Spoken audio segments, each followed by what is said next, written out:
the same. We share love. Embracing the differences like hand in glove. Spreading peace and joy to both sides. Together we shine in each other's light. And why we stand in love's pure mind. Watching the world in love. Hearts beating our peaceful flag. Colors of harmony, painting the night. United we stand in love's pure mind.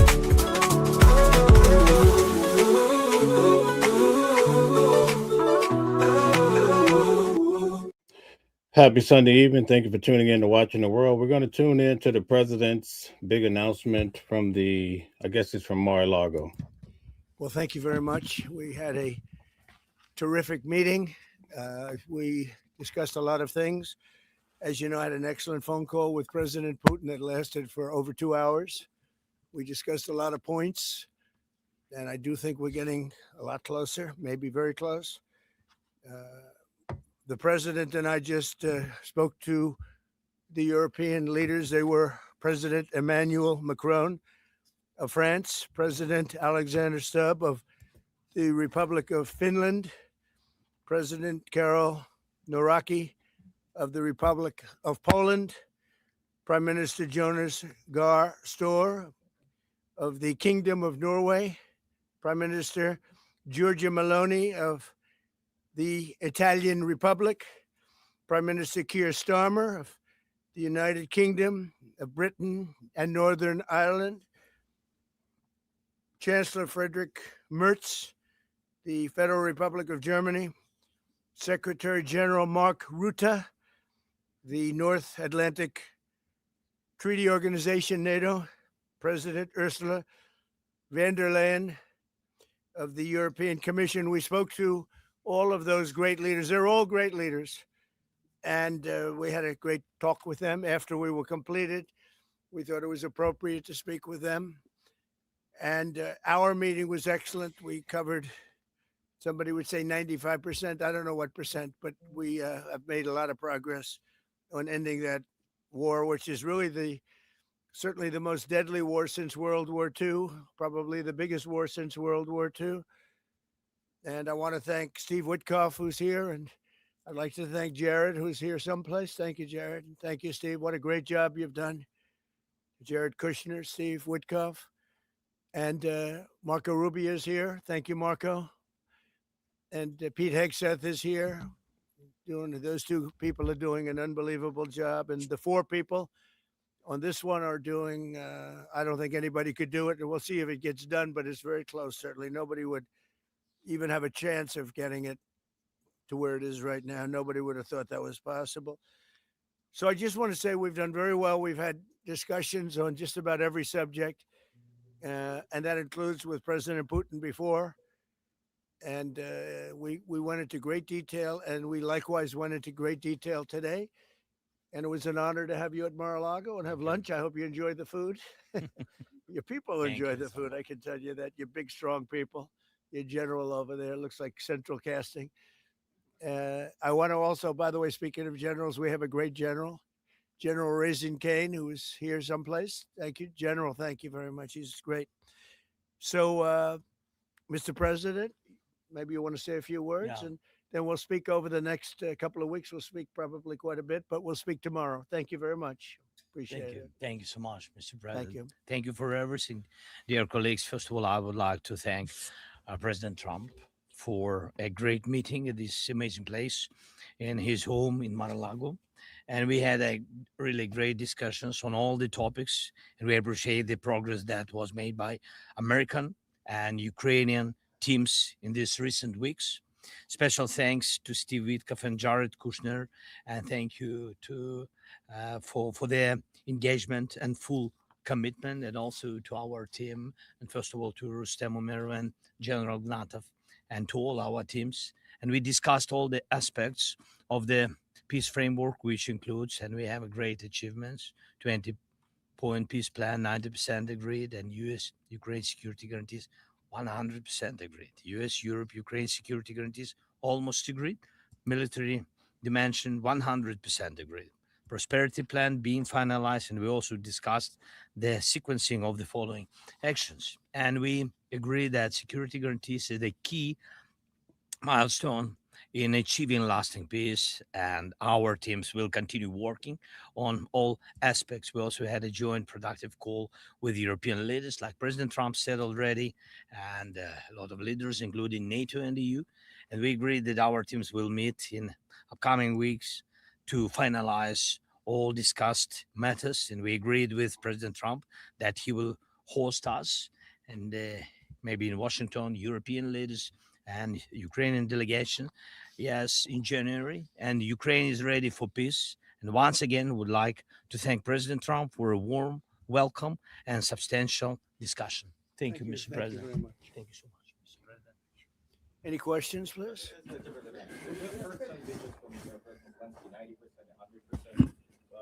The U.S. Ukraine security guarantees. What number are we at?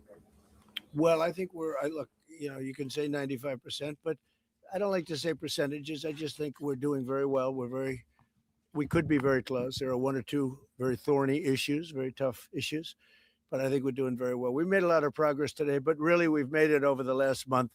This is not a one-day process deal. This is very complicated stuff, but I think when the president says 95, I think, could be close to 95%. Yeah, please, in behind you. Mr. President, can you agree on the so-called free trade zone on Donbass? How to separate the sites?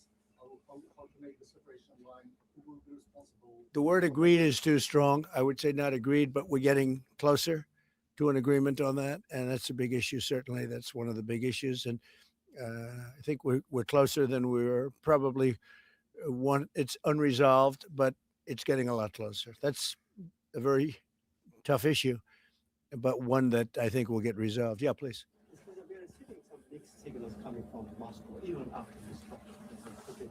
Can you assure us that you have received written or any formal response? Well, what was the issue? You have to tell me. What did they say? They are telling that Ukraine has to give up Donbass. Very recent statement. Well, that's what they've been asking for, and there's a dispute about that. So they're going to have to iron that out. That's an issue they have to iron out. But I think it's moving in the right direction.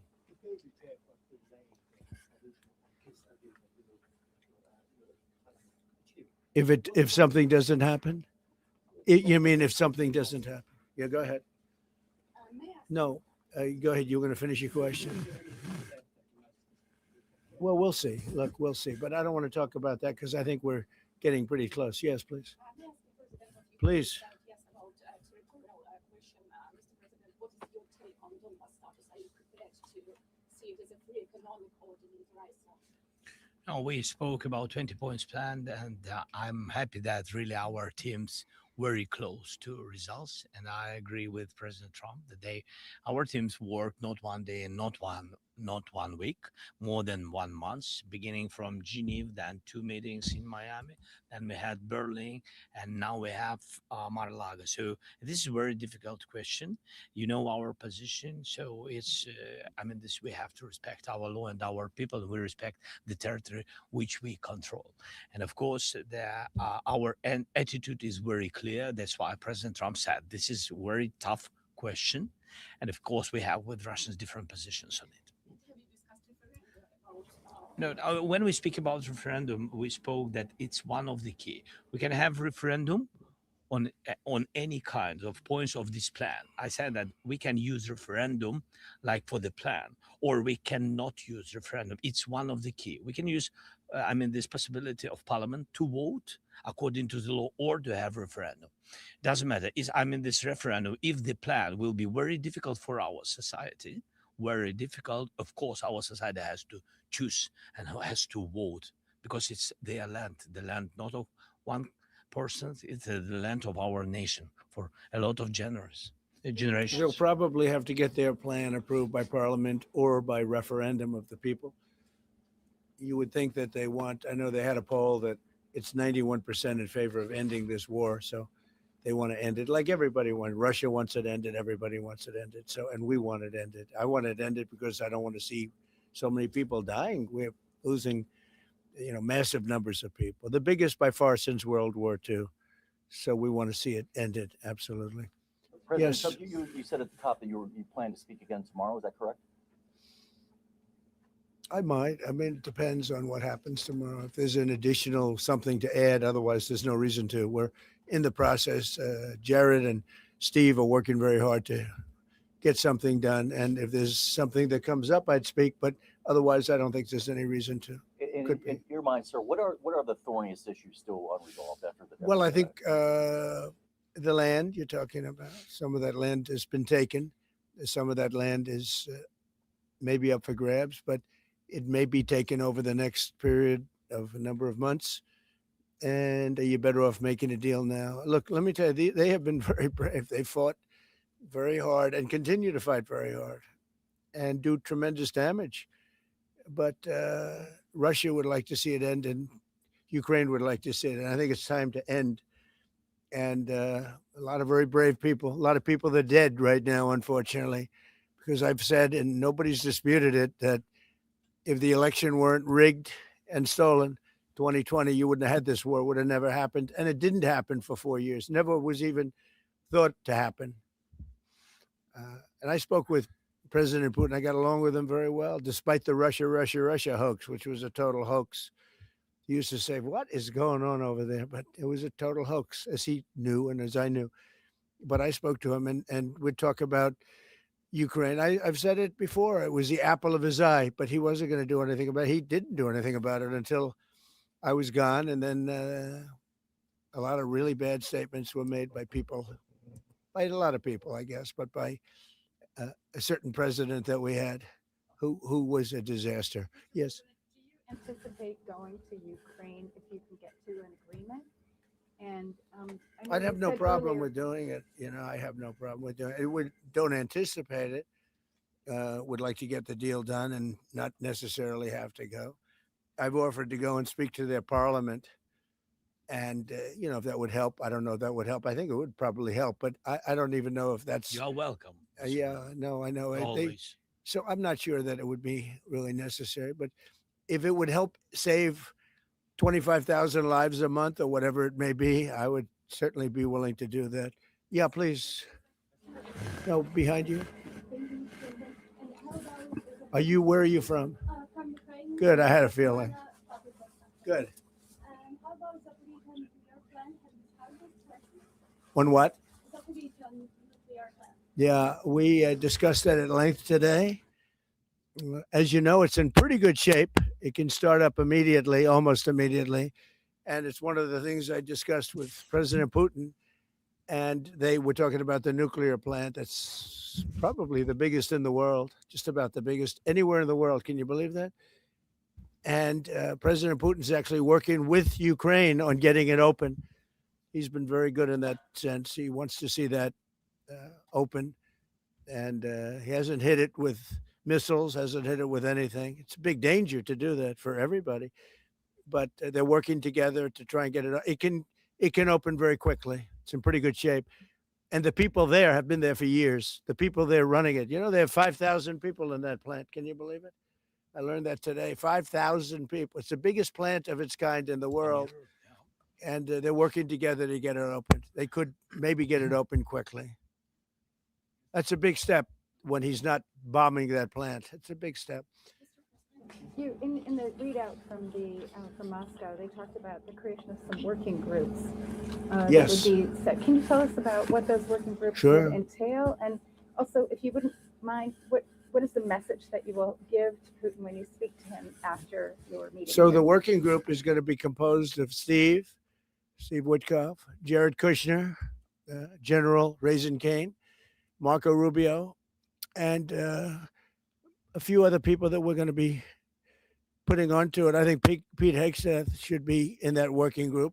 He knows the territory very well. He's been fantastic at what he's doing. And they may add one or two people. And likewise, Ukraine's going to have some very good people that were at lunch today that enjoyed the lunch today a lot, more than they thought, right? But do you want to say who may be on your working group? Yeah, we now, as I said, that we work with Steven Jarrett. We worked and worked our Rustem Umerov and also Deputy Minister Gislitz and also General Gnatov, and they will continue work in this group. And of course, if we will go further, and I hope that really we will have decisions in January, as I said, about all these documents, 6 documents. And of course, we will continue work on this so they know what to do. Yes. And that working group, by the way, importantly, will also then be working with Russia. Okay? Because to work with ourselves doesn't really solve much of a problem. So they'll be working with Russia. Yeah, please. This morning you weren't a deadline guy. How long do you think it'll take to get this last little bit, as you say, finished? What are we talking So about? if it went really well, maybe a few weeks. And if it went poorly, longer. And if it went really poorly, it's not going to happen. That would be a shame. There's that chance also. It's possible it doesn't happen. But, in a few weeks, we will know one way or the other, I think. But if it went really well, but it could also go poorly. I mean, we could have something where one item that you're not thinking about is a big item breaks it up. Look, it's been a very difficult negotiation, very detailed. It's funny, I settled 8 wars. Some were going on for 35 years. And we got them settled in a couple of days. Some of them, one was going on for 37 years. I settled it in one day. But this is a very complex one. What the No, I think we'll get it done. I don't want to say when, but I think we're going to get it done. Yes, ma'am. Mr. President, you in the past have suggested a trilateral meeting between both President Putin and Zelenskyy. Is Right. that something that is also on the docket? I see that happening, sure, at the right time.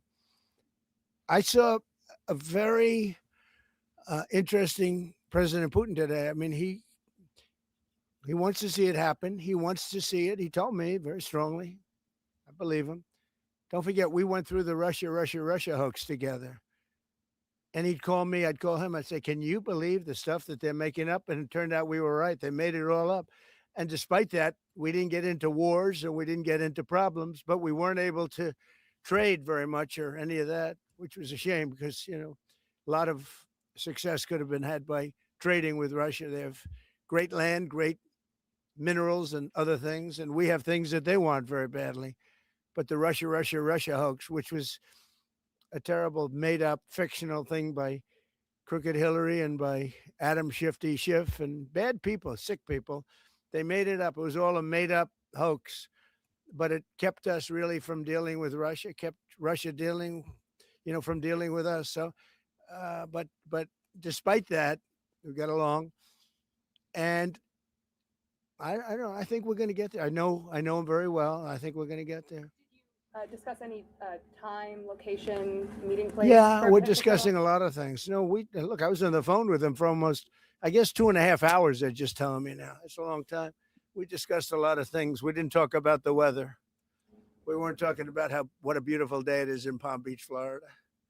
Yes. Trump, President Zelenskyy mentioned maybe a meeting with European leaders back in Washington. Would that be in the next few weeks? Well, in Washington or someplace, yeah. These leaders that I just read, these are great people. They've spent a lot of money on helping Ukraine. And look, they're doing it for themselves also, meaning their country, because Ukraine's a very important country for them in particular. For us, it's very important. To me, it's the lives. We're thousands and thousands of miles. We're protected by a thing called the Atlantic Ocean and lots of other places, to be honest. And they're not, they're right there. But we're working together with them as we should be. But I'm doing it to save lives. We're not spending any money. Biden gave $350 billion away. And the president was nice enough to give us a contract to take out rare earth and things. So we'll see how that all works out. We have a contract, but we appreciated that. He was very good. But we'll see how that works out. But if you think about it, we're going to have, I really believe we're probably, Mr. President, by far closer than ever before with both parties. We had some times when he was close and President Putin wasn't. Then we'd have President Putin was close and he wasn't. You saw that in the White House. But I think they both want to see it happen. In your conversation with, You were saying that you've said multiple times that you want to stop the killing, and nearly 100 American citizens died in Ukraine over that. Yeah. What's your message to their families whose loved ones died fighting? Well, look, I mean, the message is so obvious. It's what a shame. They died in a country, a foreign country, and some are celebrated people. They're very celebrated, but so sad that a thing like that would happen. Yes, ma'am. Obviously, security is a major issue for the Ukrainians. Right. Did you offer any promises, any assurances today? Well, I did. We want to work with Europe, and Europe is going to take over a big part of it, as you can imagine. You know, they're right there, but we're going to help Europe 100%, like they'd help us. Yes, ma'am. You were going to say something? yeah, I was just going to ask, when your conversation. Who are you with? Andrea Shalal with Reuters. That's what I thought. Yeah. So in your conversation with President Putin, did you discuss what responsibility Russia will have for any kind of reconstruction of Ukraine post did. an agreement? I did. They're going to be helping. Russia's going to be helping. Russia wants to see Ukraine succeed. Once it sounds a little strange, but I was explaining to the president, President Putin was very generous in his feeling toward Ukraine succeeding, including supplying energy, electricity, and other things at very low prices. So a lot of good things came out of that call today. But they were in the works for 2 weeks with Steve and with Jared and Marco and everybody. Did Russia agree, or did Putin agree to a ceasefire to allow a referendum to take Not a place? ceasefire. And that's one of the points that we're working on right now. No, not a ceasefire. He feels that, look, you know, they're fighting and to stop, and then if they have to start again, which is a possibility, he doesn't want to be in that position. I understand that position. The president feels strongly about that or something, but I think we're finding ways that we can get around that. But I understand President Putin from that standpoint. You know, you have to understand the other side. And, you know, I'm on the side of peace. I'm on the side of stopping the war. So, but I think that's a problem that's going to get solved. Yeah. Would people who live outside of Ukrainians who fled during the war be allowed to participate in the referendum? What do you mean, people where live? The I mean, people the that left. refugees So who the people, fled to we have, Poland and you know, Germany. if we speak about the people who are abroad, who are not on the territory of Ukraine, you mean that in Poland, in Germany, we have millions of people. Yeah, they have a referendum in the same of elections, in the same way how people come and vote. They have rights for this, and of course they have to come. That's why if we will come to referendum, yes, if we will come to such decision, people need infrastructure for this, and it's not simple. And that's why we spoke about it. It can't be in one day, very quickly. It's difficult because we need infrastructure. When you have millions of people, you have to build it in Europe, mostly in Europe for today. President Trump, I know you sound an optimistic note here, but what happens in a few weeks if things sputter? What are you prepared to do? They keep fighting and they keep dying. No good. But if things don't happen, they keep fighting and they keep dying. And we don't want that to happen. He doesn't want it to happen. President Putin doesn't want it to happen either. Okay. Thank you very much, everybody. Thank you. Appreciate it. Great. Thank you. Thank you. Thank you. I don't know. Okay, thank you guys for tuning in. We're going to be back at 7 p.m. for our weekly legal review with criminal defense attorney Calvin Johnson. We're going to be talking about Donald Trump and the Epstein files. We're going to talk about this war between Russia and Ukraine. We're going to talk about Candace Owens versus Ben Shapiro and the whole Israel bit.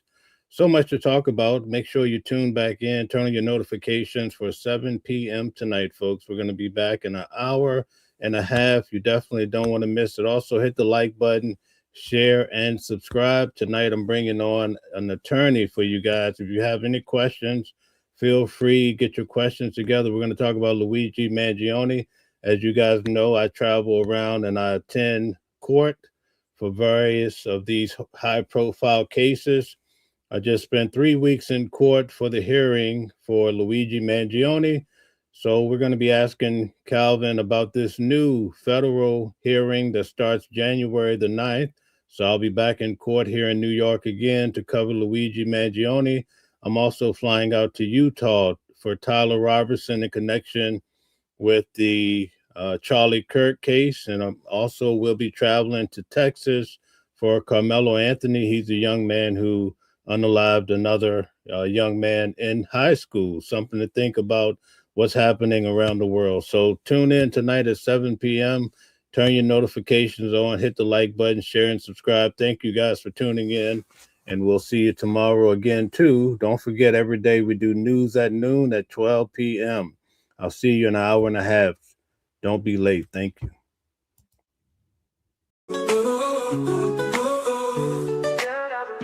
Different voices, but the same song. Loving a world where we all belong. Kindness leading the way, breaking the chains. In the symphony of love, the thing remains. Embracing diversity, brighter days in sight. Watching the world sharing love and light. Hearts beating as one in our peaceful flight. Colors of harmony, painting the night. United we stand in love's pure might.